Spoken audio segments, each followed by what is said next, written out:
Hello everyone and welcome to the first ever episode of Sloth Law. And today, it seems only fitting that we talk about the first case I ever read in law school, Hawkins v. McGee, or, better known, the hairy hand case. In the early 20th century, George Hawkins was an 11-year-old boy. And one day, he walked into his family's kitchen, flipped the switch, and very quickly found himself on fire.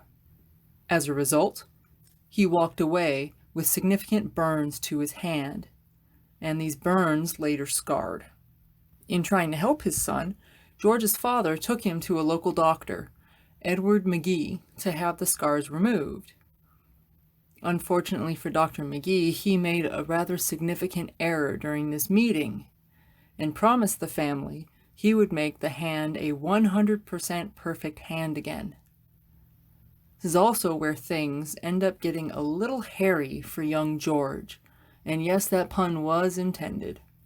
Dr. McGee was not well versed in skin grafting at the time and wanted this opportunity to practice and experiment. In performing the surgery in June 1922, he took skin from George's chest and fitted onto his palm. As George got older, his chest hair began to grow out on his chest and on his hand. This growth was so bad that the hand was later described as matted and unsightly. In that great American tradition, Dr. McGee subsequently found himself sued for breach of contract, and he lost. George was awarded damages for pain related to the surgery and for damage caused to his hand. In a move that should surprise absolutely no one, Dr. McGee appealed this decision, and the case came before the Supreme Court of New Hampshire. The New Hampshire Supreme Court put forward the concept of expectation damages. In short, George would be due the value of the difference between the hand he was promised, a 100% perfect hand, and the hand that he got, that unsightly, matted, useless one. George would also be due any extra or incidental damages he received as a result of Dr. McGee's breach or broken promise.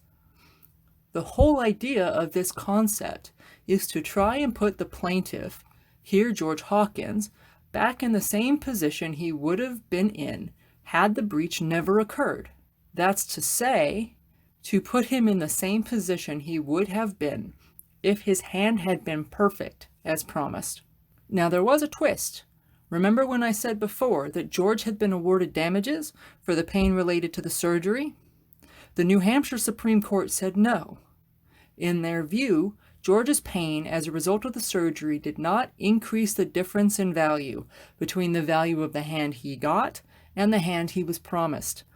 Instead, this pain was, as they put it, part of the contribution which the plaintiff was willing to make to his joint undertaking with the defendant to produce a good hand.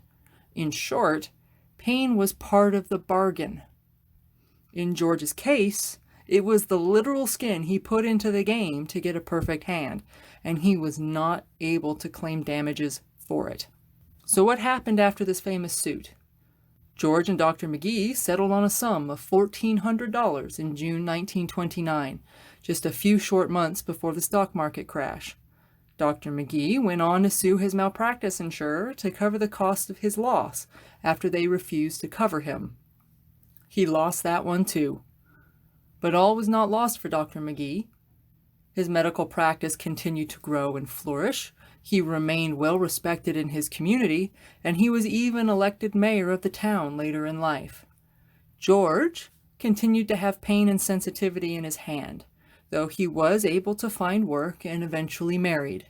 So, there you have it, the first case I ever learned in contracts. A story about a young man with a hairy palm. I hope you enjoyed this video, and I've included links in the description below to both the original case itself and to a journal article raising some interesting questions about just what was meant by a 100% hand.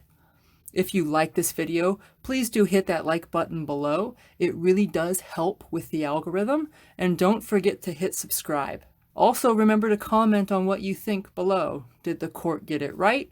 Did they get it wrong? Why?